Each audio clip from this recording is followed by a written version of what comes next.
কি জানেন, মানসিক চাপ শুধু মাথায় নয়, পেটেও সরাসরি প্রভাব ফেলে। চলুন জেনে নেই কিভাবে। স্ট্রেস বেশি হলে হজমে কি কি সমস্যা হয়। স্ট্রেস বাড়লে শরীরে অ্যাসিড নিঃসরণ বেড়ে যায়। এর ফলে গ্যাস্ট্রিক, বুক জ্বালা বা পেট জ্বালা পোড়া শুরু হয়। মিরপুরবাসীর জন্য সুখবর, আলোক ফার্মার হোম ডেলিভারিতে ওষুধ পৌঁছে যাবে ঘরে, সঙ্গে পাবেন 5% ছাড়। অর্ডার করতে এখনই যোগাযোগ করুন আমাদের হোয়াটসঅ্যাপ নম্বরে।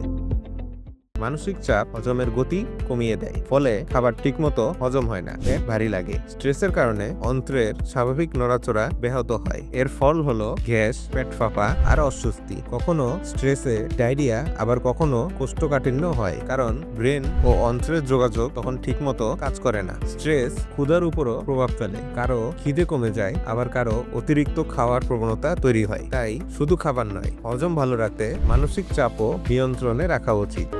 আলোক ফার্মা ওষুধ আপনার দায়িত্ব আমাদের।